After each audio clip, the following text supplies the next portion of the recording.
Okay. Okay, so good morning, everybody. September 2nd, unbelievable. Same old front screen here, so we'll move right on to Great Salt Pond Stroll, Part 7.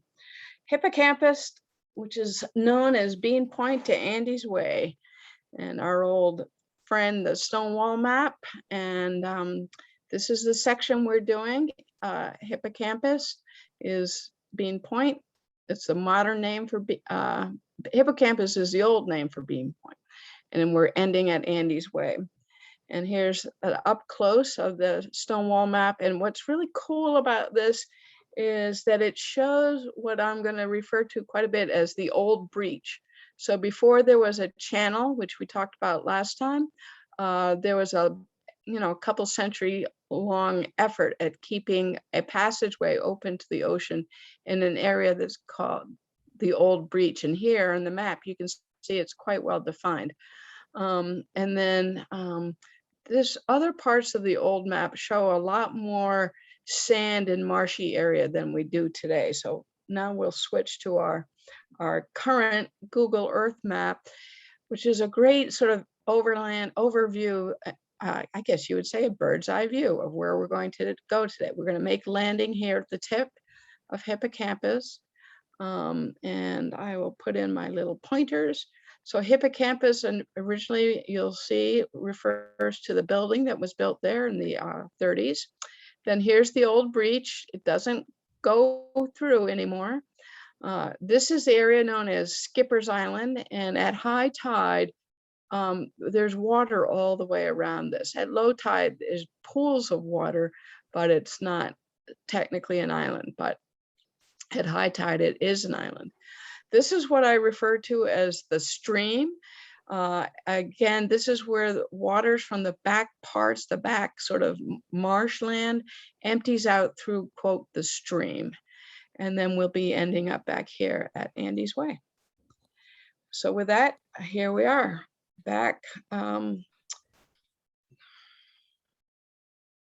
I guess I've got the wrong title on this. Anyway, we've made it to the other side of the channel. Last week we were over here at Coast Guard and we're looking back. And here I am in the water about to make landfall on Bean Point right here. And once I get there, I look down to the west, and here we are, the point of the channel, and we're on the other side of the channel now. And there's quite an interesting couple of little coves along here. You can sort of start to see them now. It's pretty clean water we have in the Great Salt Pond. But here we are looking out at one of those coves. Again, most of these walks I've been doing have been at low tide for the most part.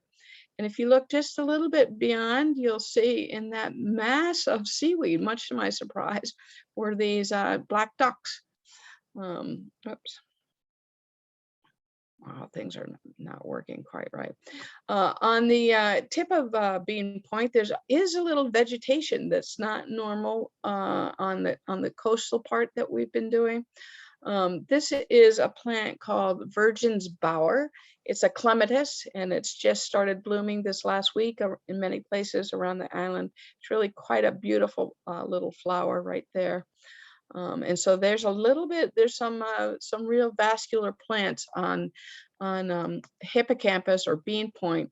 And I'll say a little more about that later.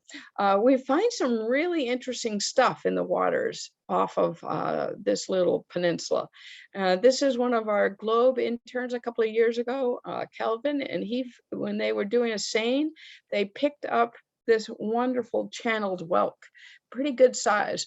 And I remember that we lent it for a short time to the Finn's Fish Market, because they're great for keeping the lobster tank clean, because they go along and scrape, they eat the algae off of surfaces of things. So we lent it there, and it actually got returned back to where it was. But they spent a couple of weeks at the end of the summer keeping the lobster tank clean at Finn's Fish Market. And they have quite a sense of humor down there. This particular animal was actually named Lawrence, as in Lawrence Welk.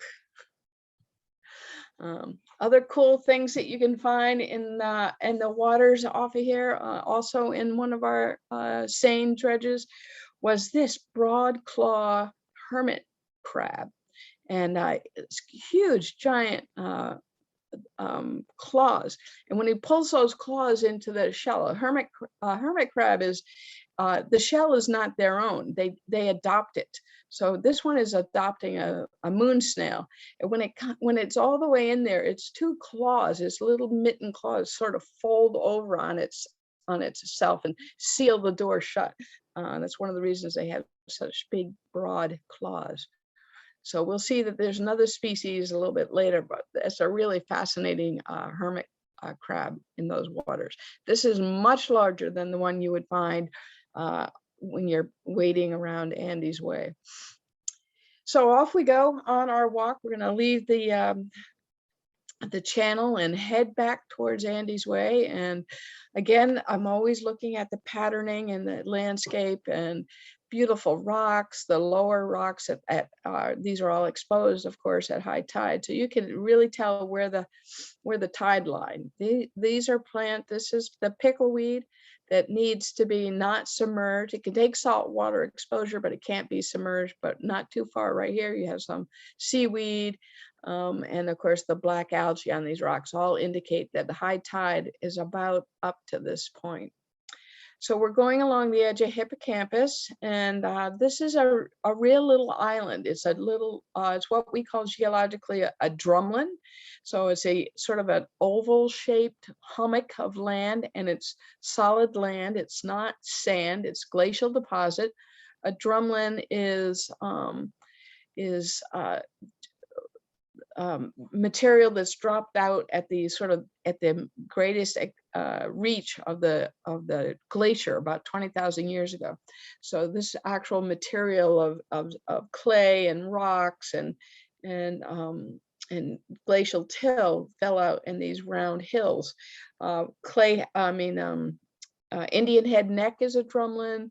And Beane Point or Hippocampus is also a drumlin. But because it's real soil, not most of the sand that connects the Beane Point to the mainland of the island, the main island, is geologically called a tombolo, and it's basically a big sandbar that forms between two land masses and joins them. So the connecting piece between, say, Andy's Way and Beane Point of low sand dunes is a tombolo. This connecting land between near Scotch Beach, connecting the north part of the island and the south part of the island, is also a tombolo. Here we are, Beane, real plants, trees, and quite an interesting assortment. In this sort of mix that we're looking at is a pine tree, a black pine. I think it's a black pine. It might be a white pine, but it's I didn't get close enough because there's quite a bit of poison ivy in there, and I didn't want to get too close. But you can see this is a close-up of the pine. Here it is here. This is a big maple, and then there's some other things in here. This is the panic grass that I talk so much about. And I'll be talking about this. This is high tide bush and Marsh Elder, which I'll talk about in a little bit. Also there is a really good healthy stand of bayberry. And this is the time of year where the bayberry the berries are starting to ripen.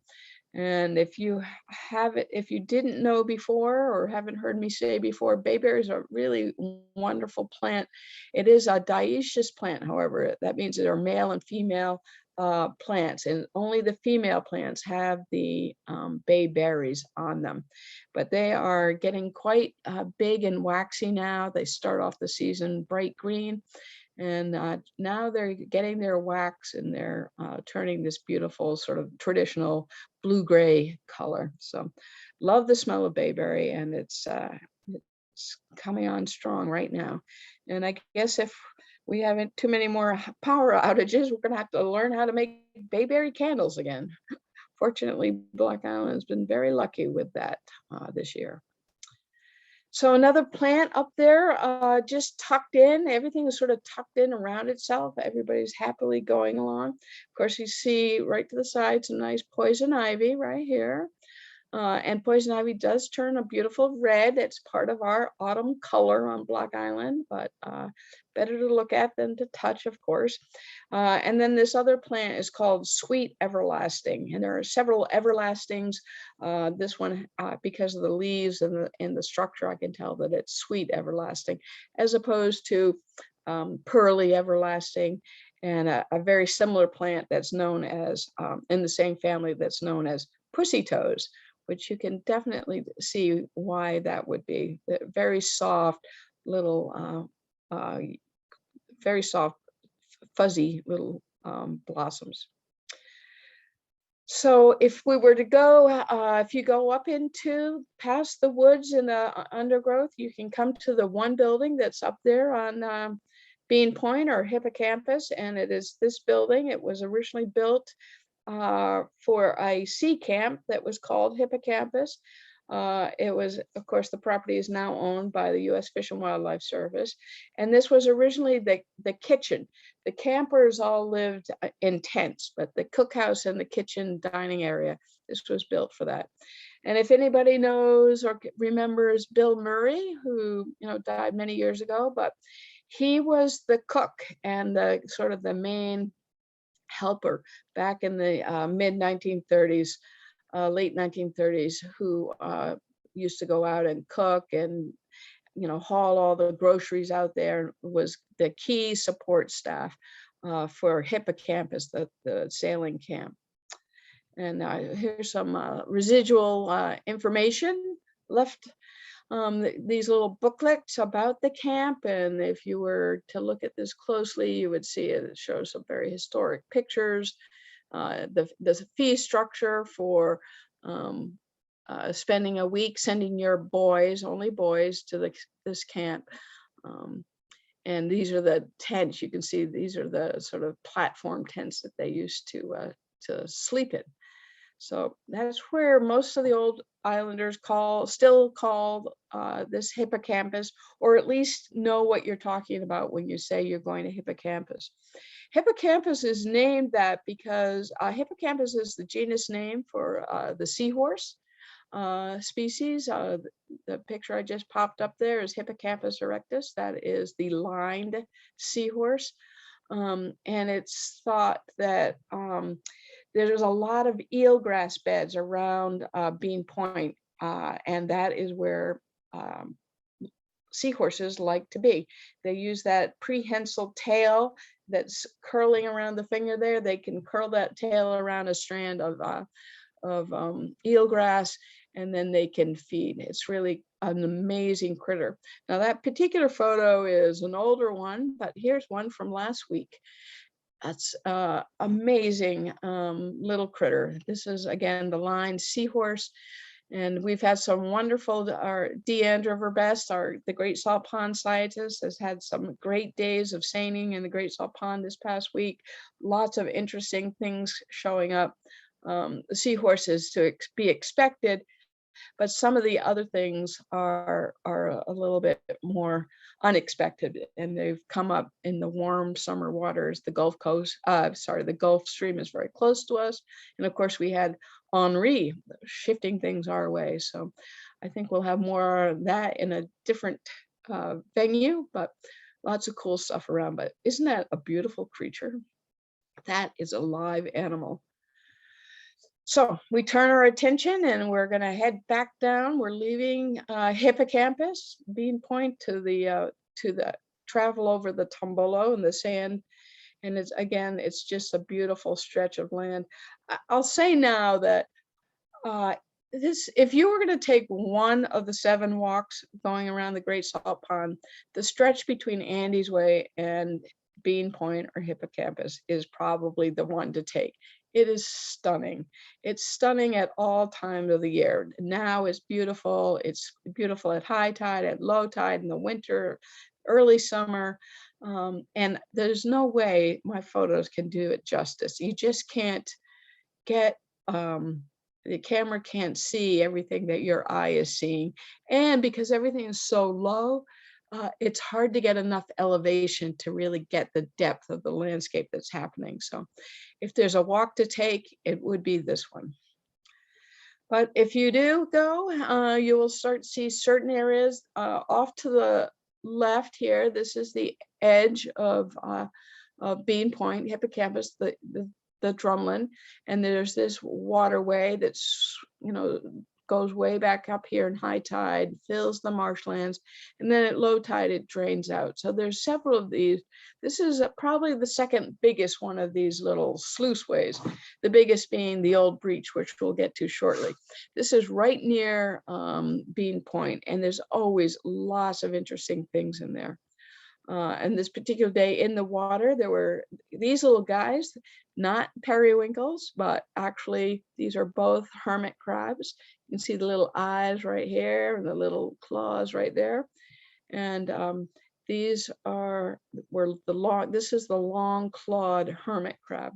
And this area also is a good area to find live moon snails. As I think I mentioned maybe in one of my other talks, I've been finding a lot of moon snail shells like this one, but I haven't found very many live moon snails until this day. And I did get lucky. And here is a moon snail, a live one. This little is not antenna, it's part of its siphon situation apparatus. But all of this around here, it looks like some kind of mucus or watery sand. This is all part of its foot. The moon snail is an amazing snail-like critter. It cannot really fit its whole body inside of its shell, but it can suck it in pretty well. But it uses this giant foot and just sort of glides along the surface, and that's how it eats, and it's siphoning water in and out, and it's a pretty incredible critter. And then the long-clawed hermit crab, of course, it's not its shell at all. It just adopts whatever shell it can find. And this guy is actually getting pretty big. He's going to have to switch shells soon. But I love this. You can see, compared to the other hermit crab that I showed earlier, these are long claws. They're not broad.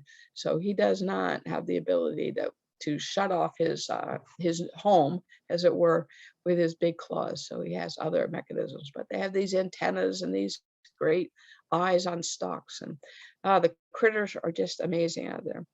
One thing about the moon snail is that they actually will eat clams, and they have quite an amazing thing. So this is a clamshell with a perfectly round drilled hole in it, pretty good size.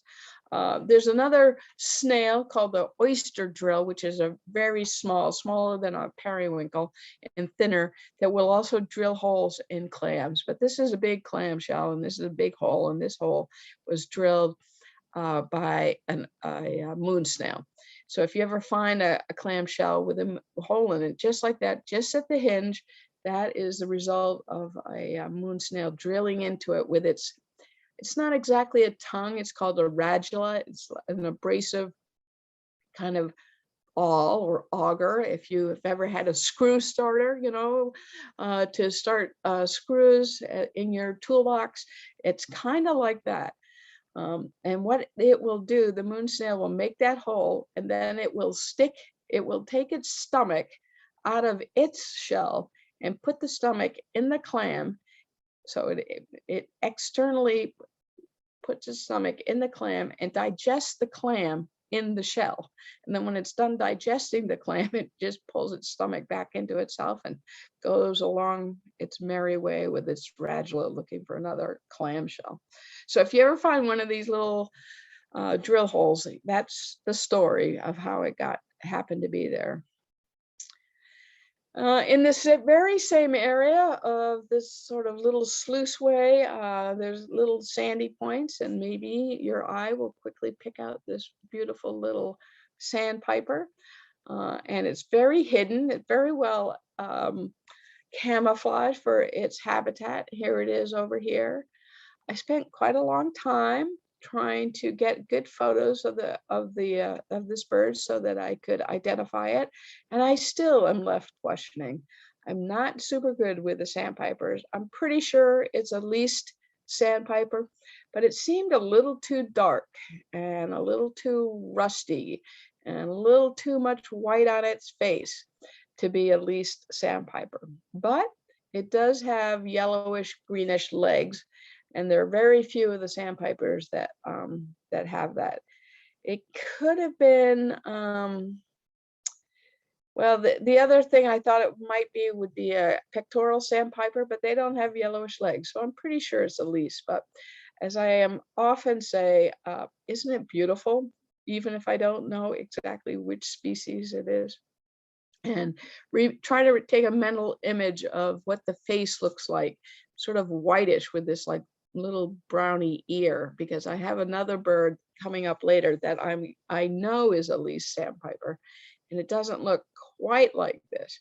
But the shorebirds have many plumage changes. They have the immature, which is different than the breeding, and the first winter, which is different than the breeding or the immature. And so there's lots of variations and transitions between the different life stages. So it's hard with shorebirds sometimes to narrow them down. But oh, a beautiful bird. Some sandpipers are a little easier to tell. There's quite a few, the day I was out taking these photos, are quite a few shorebirds actually. And not just one greater yellow legs, there were 5 greater yellow legs. And then there's one solitary sandpiper. Now these, you can't confuse them with anything else. I know that this is a yellow legs and a solitary sandpiper. So unlike the previous sandpiper. All together, they're referred to as peeps, the sandpipers and the plovers, the little birds that live on the wetlands, because they all make the wonderful little peeping sound. So if you don't know what it is, it's a peep. Just like if you don't know what a little brown sparrow is, it's an LBJ, a little brown job. And if you don't know what the gull is, it's a gull. So this is looking again at part of that sluiceway. I'm not sure I have the right term, but the water flows out this way off screen, and it also makes this big oxbow. So it's pretty low tide, so water is finding its way. I will say this was last Saturday, and so it was after Tropical Depression Henri, and so I could actually notice a lot of differences in the landscape than from the week before. Sand builds up and gets pushed around by both wind and water, and things were looking just a little different. And sometimes it opens up a new waterway, and kind of the same idea of how an oxbow flows. This is, of course, a distorted panoramic picture, but it gives a better sense of what this landscape looks like. It's just stretches out in front of you with marshlands and sand and all these little rivers or little creeks or little sluiceways of water, which are perfect feeding grounds for birds and other marine animals. And most cases, this is of course distorted of what it actually looks like, but it's right on of what it sort of feels like and is, this wonderful low landscape. Lots of other things out there I found. Razor clam shell on the left, a different, a green seaweed, not codium, which is the typical green seaweed, and not sea lettuce, which is the green seaweed we saw last week. It's a different green seaweed. I love the way it's stuck onto that shell, just like it looks like an old, what were those? Trolls. I think when I was a kid, we used to have trolls and their hair stuck up straight, all colors, and that's what that reminded me of. Then we found a different clam shell. This is a skimmer clam or surf clam. Some people call it a sea clam. These are big clams that are found out usually on the on the outside of the island as well as in the Great Salt Pond. And instead of the little white feather that I seem to always find, I found this really beautiful sort of two-toned mottled little white and brown feather. Lots of things to find when you're on a walk at Hippocampus. Again, another distorted, but sort of true to how it feels vision. We're headed towards what is called the Old Breach. And the Old Breach is starting right here, and it goes way back, just to the back side of the dune. Is a very short distance between the end of the Old Breach and the ocean on the other side. Hasn't broken through that way in a while, but if you walk back there, you will see that the rack line from the ocean is pushed up pretty close. But there's a little dune. You can see a little elevation here, so it's protecting this area from being overwashed with the ocean water most of the time. But we're moving towards this, and the old breach goes way back this way, and then it has like a exit that comes out this way as well. And just a couple more visions. I've moved this towards it. We're getting near to the harbor end, the Great Salt Pond side of the Old Breach right here. You can see water is still, in this case, it's still flowing out. And again, this is looking into where the Old Breach is. I just imagine that how much effort was taken in the 17 and 1800s before the channel was built, what it took to try to keep an access to the ocean from the Great Salt Pond.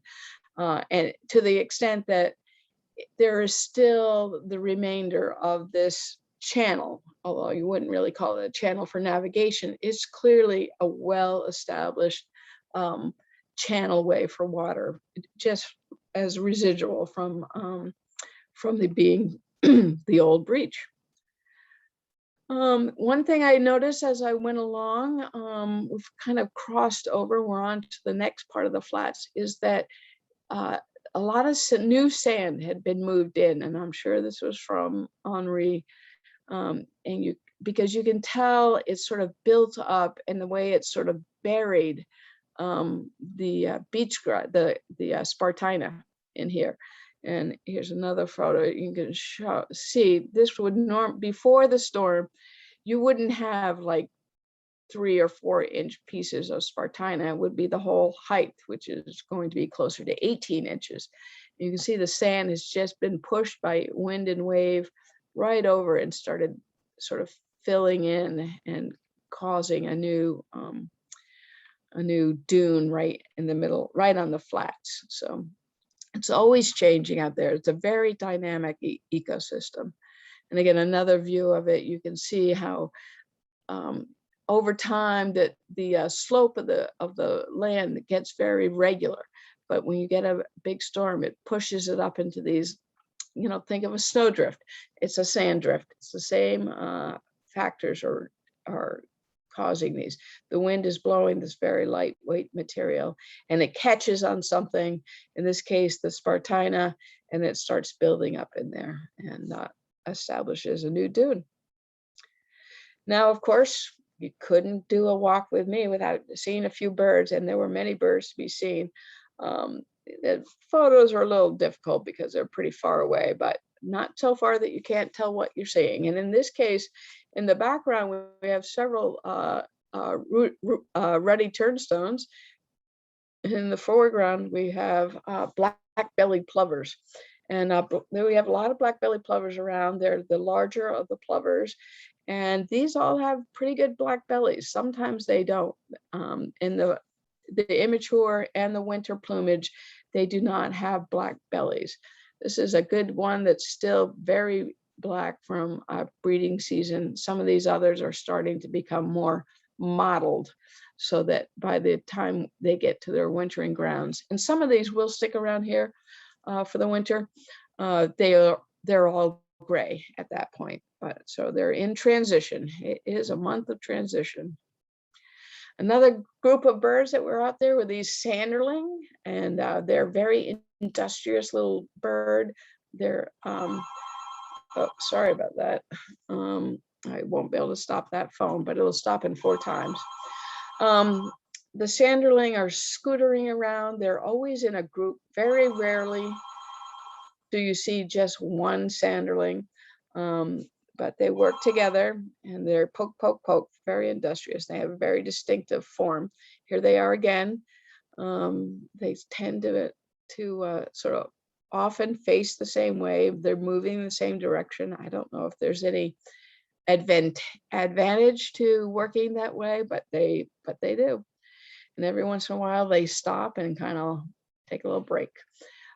Another thing about the sanderling, just like the black-bellied plovers, there's great variation in the plumage. The winter plumage is very white. The summer breeding plumage has a lot of russet and brown in it. One thing about all of the shorebirds, they have these wonderful feather patterns, like scalloping. They refer to it as scalloping. The feathers can be just gorgeous. And then we had some gulls. And I love this photo because we have lots of different gulls. I always say no such thing as a seagull, but there are gulls of different types.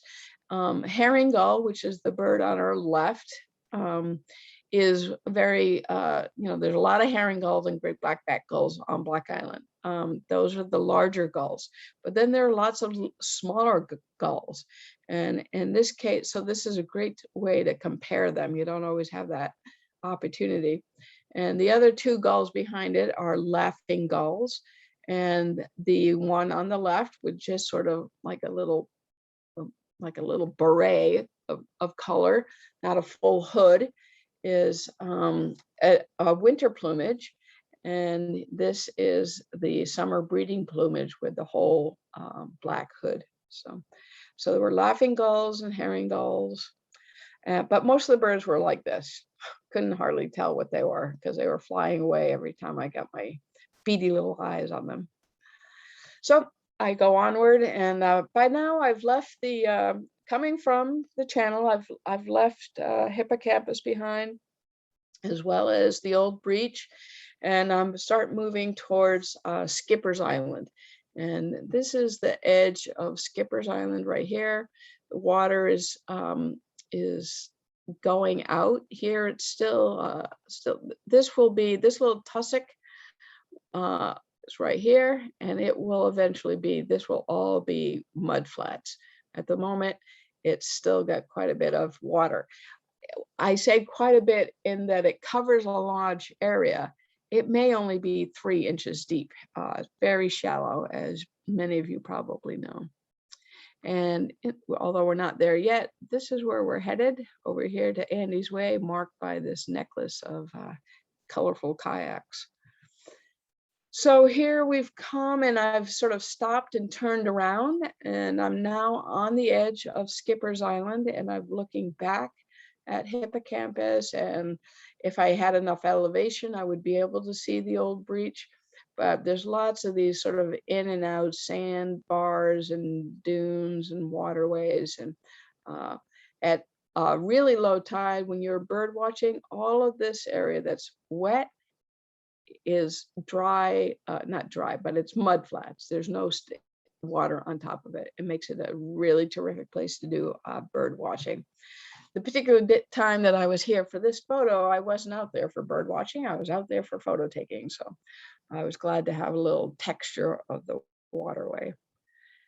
While I was out there, I ran into a clammer, and he was clamming with his feet, which is something I grew up learning how to do, but not many do. And he showed me his clam. While we were talking, he dug those 4 clams in about 5 minutes with his feet while we were discussing. And in case anybody doesn't recognize Chris Littlefield, he is another one of the island's aquaculturists. He spends a lot of time out on the Great Salt Pond growing oysters and clamming and fishing and doing all kinds of things. I think this was a very windy day on Saturday morning, kind of cool. And I think we were the only 2 people out there at that moment.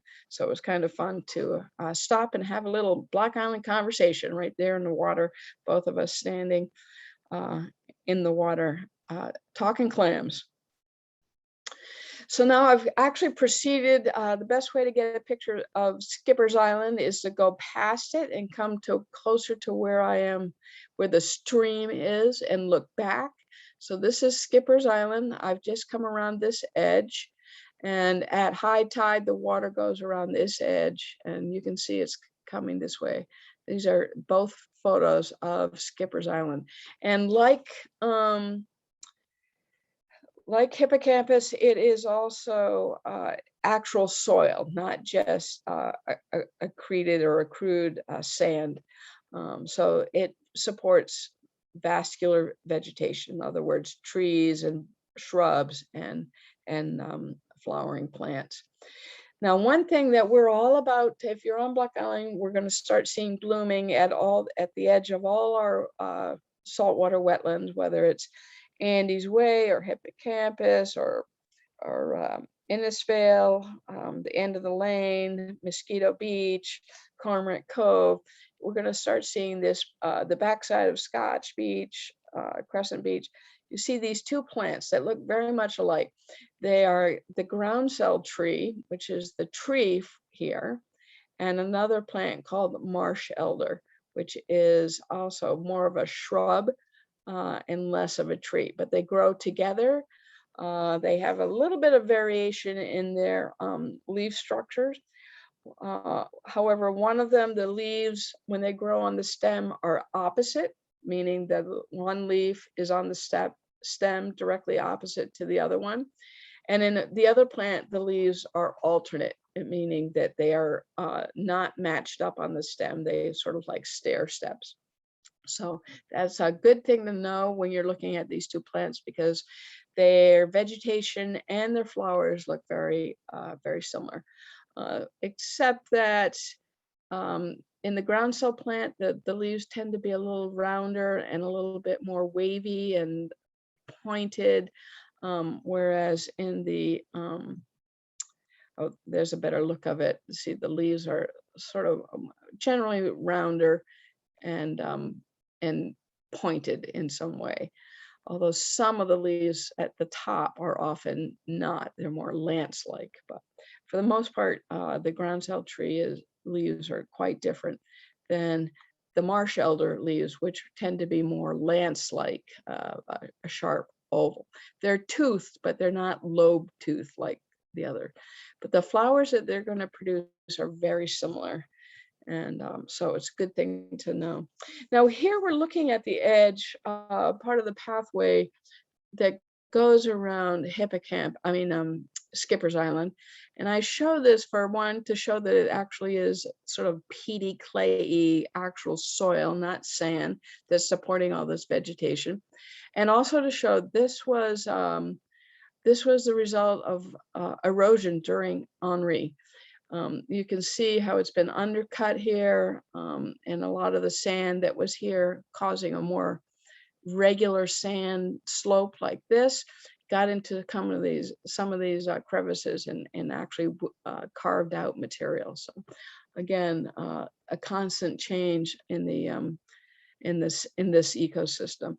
Here you can see that same area from a different angle, but where it's chopped off here from the erosion, whereas this part is maintaining some of the original slope.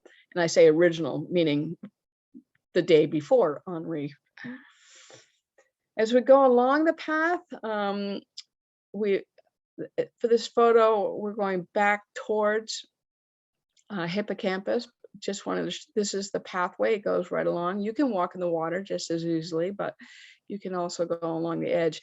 And what's interesting about this photo, so the area of erosion is just over here, just off to the right of this photo, but you see tall Spartina grasses, which is Alterna flora, and then right behind it, a little higher elevation, shorter, different kind of Spartina patens.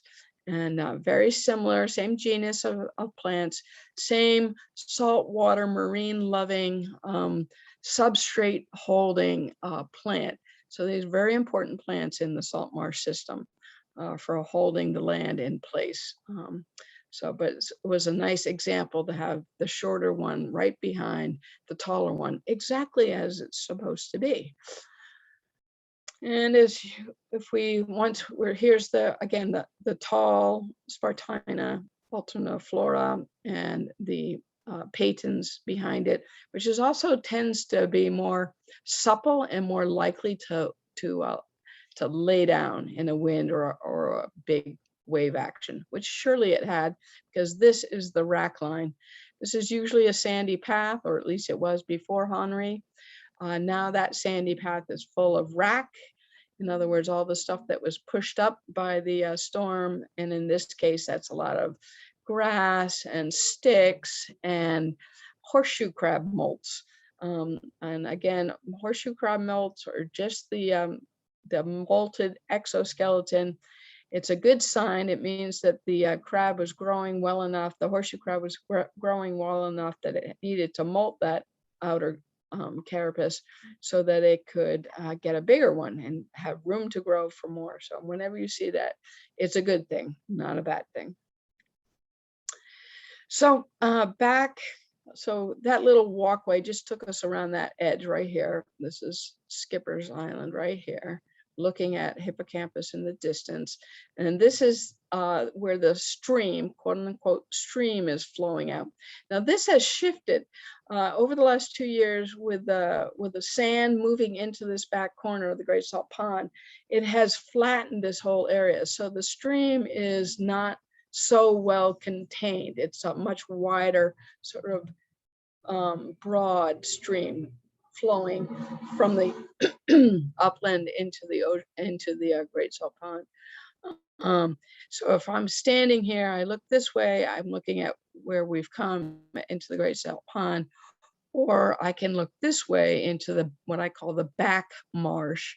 And this is the back side of Skipper's Island. So at high tide, this high water mark is way in here and the water flows around it. And if you look carefully in there, you'll see quite a few little egrets hiding in the grass. At any time right now, this time of year especially, if you go back and look at the back marsh, you'll see this beautiful green, serene Spartina sort of field, if you will, all gone to seed. And what you don't see is that there are probably at any one time 15, 20, 25 egrets, snowy and great egrets back there feeding. And every once in a while, one of them will stick its head up and you're like, oh, there it is. So lots of other birds on the using the salt marsh and the tidal flats. This is a yellow-crowned night heron that was working its way around the stems of the Spartina, and fish crows love to be eating at the shoreline. Fish crows are very difficult to determine between a fish crow and an American crow unless they're calling. Their call of a fish crow is very nasally, so I was able to easily identify that as a fish crow. So good opportunity to take the photo. Otherwise, it's very difficult to say which one it is. You can tell that this is a fairly young, this is probably a second year yellow-crowned night heron. It has, its plumage is close to adult, but its eye is not red, red, red like a fire engine. It's sort of still a little orangey yellow. So that means it's a hatching year, it's all yellow. This looks like it has too much good plumage to be hatching year, so it's probably a second year bird. Always got to look for the color of their eyes. So of course, there's lots of things in the area above. There's Canada geese flying over, honking, and I'm sure doing their training flights, getting ready for migration. And if you look below your feet in the water, you could see in that stream area at low tide, lots of these little squiggly marks. And these are the trails of baby horseshoe crabs. So sometimes if you look carefully when you're walking out there, you'll see at one end or the other, you will see like a little hump, a little lump.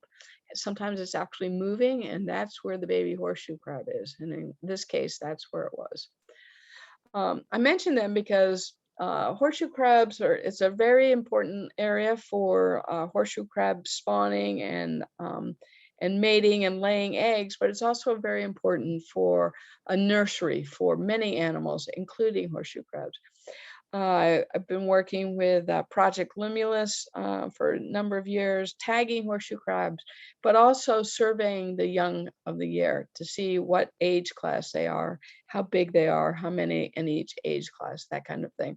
This is really interesting. We happen to find this horseshoe crab in the middle of molting. So when it molts, it peels, its upper and lower carapace separates right at the forward lip. And then the new animal crawls out. The animal crawls out, has a new shell, but it's very rubberized. Once it frees itself from its old shell and leaves that behind, the body will take in a lot of water and stretch out that new rubbery shell so that until it hardens, so that the new horseshoe crab has sort of room to grow. I actually, and several of us, watched this horseshoe crab molt out of this molt. So it's amazing how big it's, this animal was in that shell moments before I took this photo. One of the tools that I use at Project Limulus is this little guide that you just put them on. This is how you tell what size they are. You put them on these little circles and decide, is it a 12.7 millimeters or 28.8? If I had measured it before it molted, it would have been 18.0 millimeters. Measuring it after it's molded, it's gone up a size class and it's 21.7. And I've put these markers in here to sort of give you a general rule of thumb. Any horseshoe crab juvenile that's in this size range is about 2 years. It might be a little, the first part of 2 years, or probably in this guy, the second part, the middle part of 2 years, and next year or the next time. They will molt the first couple of years anywhere between 3 and 5 times a year, depending on water temperature and their growth rate. So maybe a little too much science there, but it's fascinating to be able to watch one molt and see the size of the horseshoe crab after it leaves the shell behind in mere moments. Lots of other cool things on the flats, lots of these mud snails, which are not as pretty and handsome as a periwinkle, but they don't live on rocks, they live in the mud. So anytime you go to the stream, you're going to see mud snails down there, and you watch them for a little while, you see them moving and turning and twisting. You just have to slow yourself down, and then you see so much happening. And many of you may be familiar with these little balls that get piled up. These are the remnants of fiddler crabs that are digging in the sand, and they're making their burrow in the sand, and they kick out these balls of sand to make room in their burrows. So here they are up close and personal. The mud crab on the left, again, not the most handsome critter, but amazing big giant foot. It can carry itself around on. And this is a fiddler crab male. You can tell it's a male because it has one big claw and one little claw, one of each. If it was a female, both claws would be little like this one. And they have amazing little stalk eyes. Their eye is at the end of a stalk. Here's one, here's the other, and they move independently. So it can be looking in both directions at the same time. Other things feeding on the birds. There's another, I'm sure this is at least sandpiper. And the more I look at it, the more I think the other ones were as well. But they're looking up little pieces of shrimp and insects and copepods, maybe even a tiny baby crab, green crabs. And this is a snowy egret in a very interesting position for feeding. They feed in many ways. They do chase their food down, but sometimes the snowy egret will feed at the water like this and stretch out its neck along the surface of the water and clap its bill together very carefully so that it sets up a vibration which attracts the fish to it. So it's trying to lure in its in this case, it's breakfast.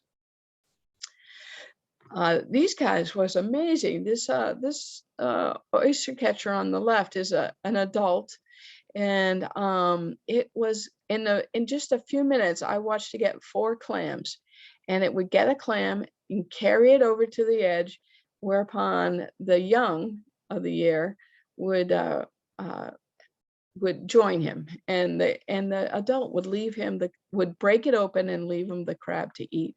So that was really great. They would usually both have a little of the clam, but amazing thing to see. And this is interesting. Here, this is one of the other clams that it was getting. This oyster catcher is banded. It has, and in the case of shorebirds, that you put the band on the upper leg like this.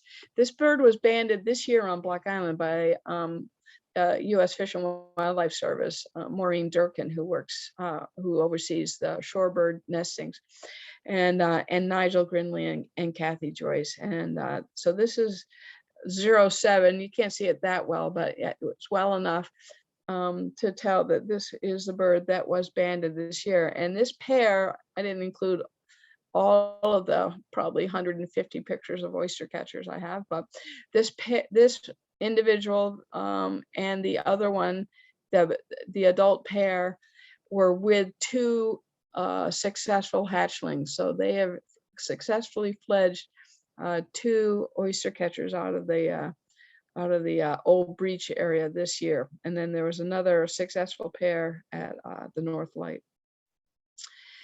So we're still in the stream. Looking back now, it's very muddy. The oyster catchers were actually over here, but the tide is starting to come in, so it's time for me to scurry over. This is only, well, the deepest part is probably only about 12 or 18 inches now, but at high tide, it's probably about 3 feet. So I decided it was time to make my way back and start heading back to Andy's Way. Along the way, I found this really cool blue crab molt. It was pretty small, but it's pretty fresh. So they molt in the same way that the horseshoe crabs do. The animal can't, when it's growing, it can't stretch out its exoskeleton. It's too hard. So it will split the skeleton and crawl out. It has a new shell underneath. And many of you maybe have eaten soft shell crab. Blue crabs are known for their tastiness as a soft shell delicacy. And that's what happens. You're eating it just after it has molted and left the hard shell behind.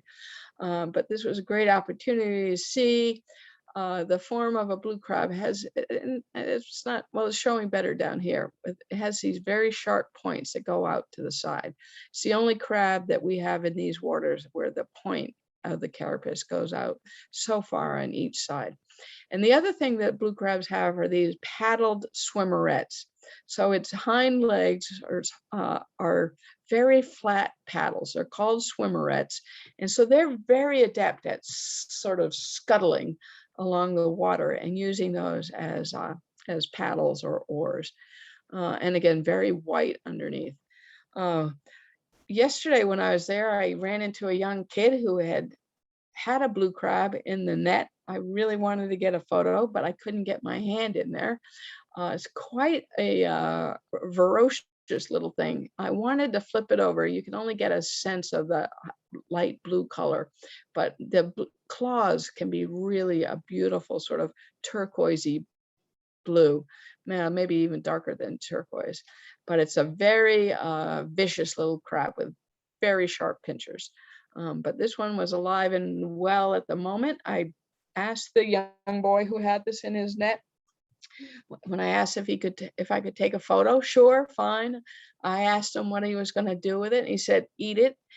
And he said that with such disdain, like, what else would I do with it? It was a stupid question to him. So I found it humorous. But here you can see those points going off the side here. And this one, is the tail of the crab, right? So this is a very thin, narrow tail. So this means that this is a male. The female tail would be much rounder, more triangular like that. So you can tell the males and the females apart by the shell design. So we're making our way back. we're looking in this photo sort of across the stream where the water is coming in. We're sort of looking down the left-handed side, or I should say the north side. And we're going to cross over and head back. There's what on the way back to Andy's Way. We're now technically, I would say, everything from the stream to the pathway is I refer to as Andy's Way. There's a big patch of Spartina here at high tide. The water is up here, and this is almost all underwater. At low tide, of course, it's all exposed. And at this time of year, the Spartina grass is going to seed, and they put up these tall seed spikes with this feathery seeds. And to me, it's always sort of a bittersweet sign that, oh, the end of summer is coming. The Spartina seeds are up and waving around. And we're moving back down, oops, wrong way. And oops, that didn't work too well. That's codium, green seaweed, of which there was a whole sort of rack lined full of codium right now. I thought this one was particularly beautiful, the way it was splayed out, attached to a single slipper snail, of which there's many other slipper snails piled up on it. So that's the codium. Here it is here. Well, actually, here it is here. This is that big wad of codium that's been pushed in by the wind this last week. We're going by the signature kayaks, and we've finally come by them. And I'm again standing in the water, getting a good view of the pathway that goes up to the parking lot. And we are back at Andy's Way. Here's the path. Take a good look at it. I believe it will be altered by next year. They're going to be the town is going to be putting in a boardwalk to make it a little safer, a little easier, and not quite so, it's sort of like running the poison ivy gauntlet when you go down this path. And if you get to the top of the path, oh, again, wrong way, you're up in the Andy's Way parking lot, headed out to Corn Neck Road. And I couldn't leave this pretty much at the end of our sort of circumnavigation around the Great Salt Pond, but I could not need to end with a word about Andy's Way. This is town property. It was given by the Starr family, Al and Norma Starr, in honor of their son, Andy, who died tragically quite young. And what a gift they have given to the island. This access point with one of the most beautiful marshlands and saltwater estuaries, and lots of recreation and clamming and even blue crabbing. So many thanks and acknowledgement to Andy Starr for Andy's Way. So as I've been doing, nothing, absolutely nothing, half so much worth doing as messing around in boats. And people were messing around in all kinds of boats on this particular day. And I didn't put this feature in my last one, so you will see that I actually have a second page of this for today. But I love these two boys in the Sunfish sailboat over at Cormorant Cove on their father was around, but they were learning how to sail on the perfect day in Cormorant Cove on a Sunfish. And as someone who learned to sail in a Sunfish on the Great Salt Pond at the Black Island Club, it was very nostalgic for me to see these guys having so much fun. And of course, tubing and a beautiful little sloop, and our our industrious clammer, paddle and clam rake ready. And another, I'm not sure you would call this a boat, but I guess it's a keel with a sail. So I stuck it in there. Of course, some boats are not as beautiful as others. I guess this is some sort of jet ski. And this is an old favorite sailing canoe that I've seen on the Great Salt Pond many times. And I love this little boat.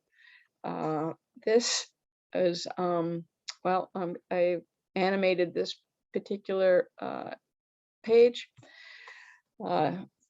Here's our boater slash sailor, making a little twisty jump up in the air. It was pretty windy that day, but this is the guy I love. Our next generation. This is Wes Butterfield, and this is his boat that he's messing around with, that he made himself, and he's using it as a holder for the clams that he's finding. So he is both messing around with boats and clamming at the same time. Yeah, I just love it. And I've had to get rid of the photo on our checklist because there's so many things to check off of things we have seen, plants and insects and animals and birds and all kinds of things. I'm sure I've missed many. There's the order on this would be a taxonomist nightmare because there is almost no order. Perhaps that'll be another project to actually put some order to the Great Salt Pond Stroll checklist. And with that, I will unshare my screen and thank you for sticking with me for 7 weeks around the Great Salt Pond, strolling as we go and enjoying whatever we see.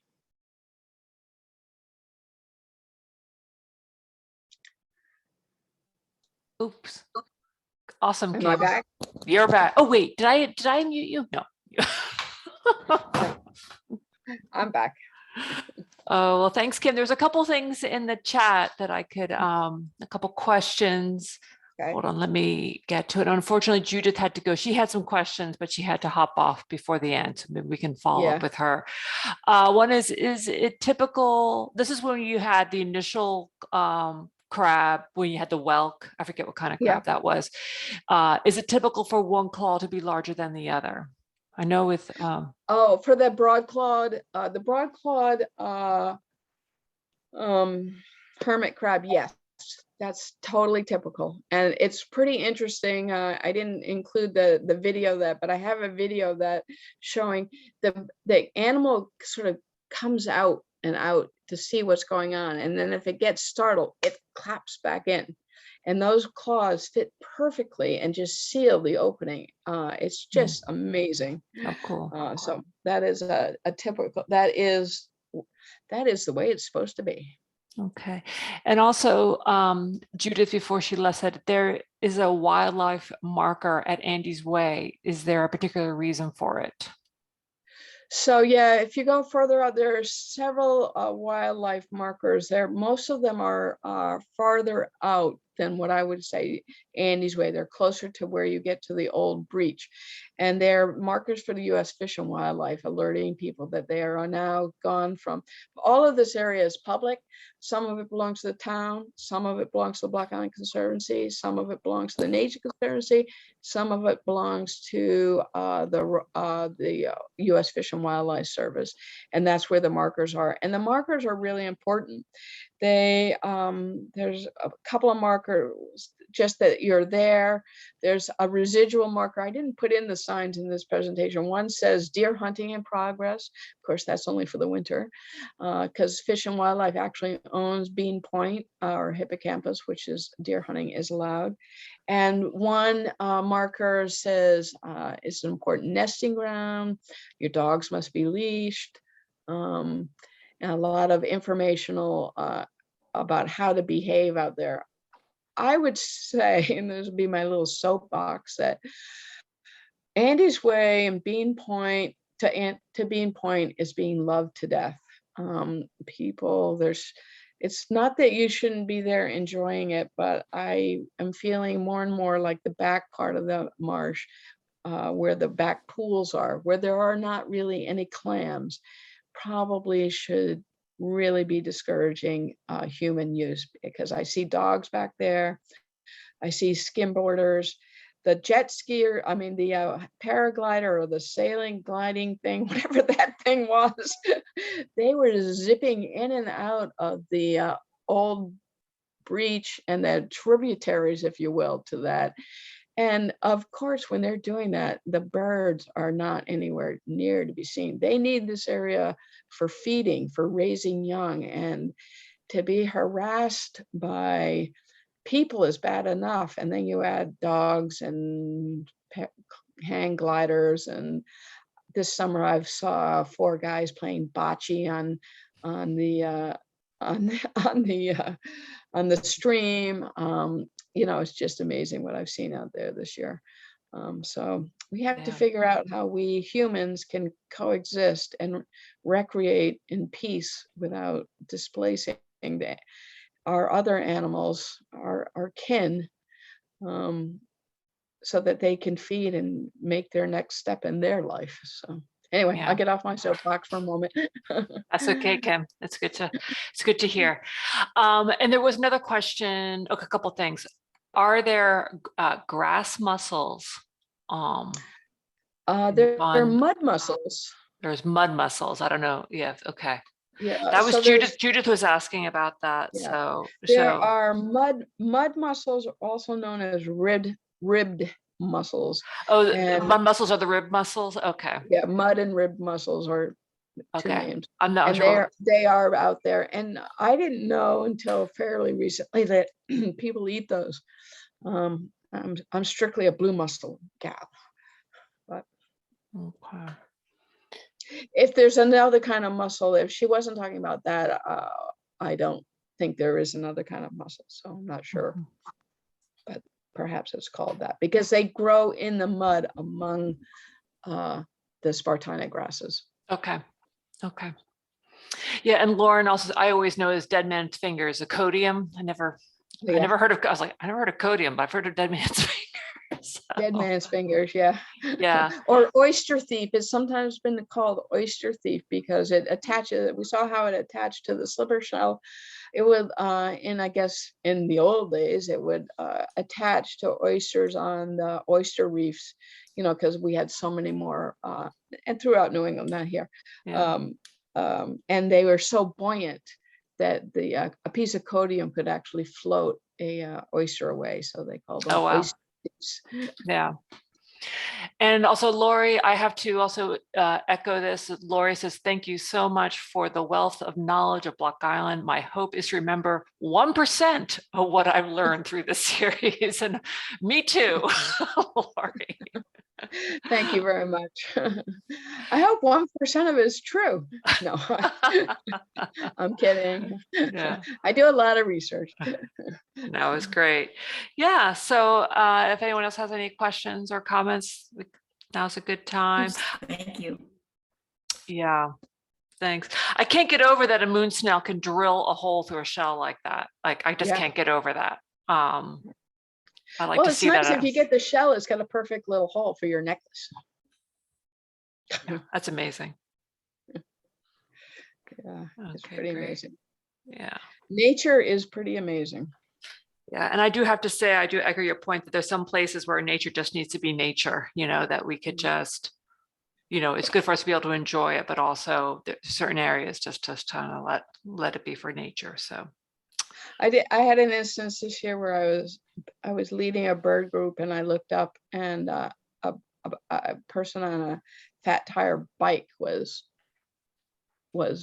biking towards us over the flats towards us, and I felt bad, but he drove right towards the oyster catchers, which is what we were looking at, and they flew off, and it's hard. I left feeling like first aggravated, but then why does my desire to be bird watching, why should it, or does it, or maybe it doesn't trump somebody else's desire to be recreating in a different way? So these are going to be tricky balancing questions if we're going to be successful and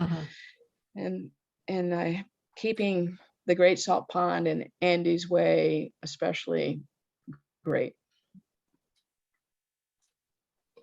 Right. Any help from you, Lauren, would be appreciated. Suggestions are always good. Yeah. I am so glad that I joined this particular walk. This is such an amazing place, and I learned so much. Some of the plants, that one flowering plant with the little white flowers, all of a sudden I've been noticing it around this year. I guess it's having a big bloom. What was the name of that again? Is it the Virgin's Bower? Is it? Yeah. I wrote that down because then I was wondering if that was it. I mean, is it native or just sort of? I looked that up ones I can't remember. It's blooming right now. It comes for about these 3 weeks, and it's a big vine. It's everywhere. It has a wonderful smell. It's in the clematis family. Some people call it autumn clematis. And I'll look up whether or not it's considered a native. It's not considered invasive. It's naturalized if not native. And then the beautiful little star flower is very delicate, and you smell it before you see it. It's got a beautiful fragrance when it's in bloom. Remember that. Great. And also one last little thank you, Pat in the chat says, so appreciates your knowledge. So Thanks, Pat. Yeah. I can't believe after a year and a half that suddenly my Zooms are coming to an end. Are they? We can still continue them in the fall. We can talk about that at a little break. Little Zoom break. Maybe in the winter. Okay. I think people would like that, but we'll give you a little break, Kim. I know. All right. Well, thanks everyone. Thanks, Kim, and everyone. I hope you all enjoy the long weekend. All right. Thanks, everybody. Thank you. Bye. Bye-bye. Bye. See you, Lauren.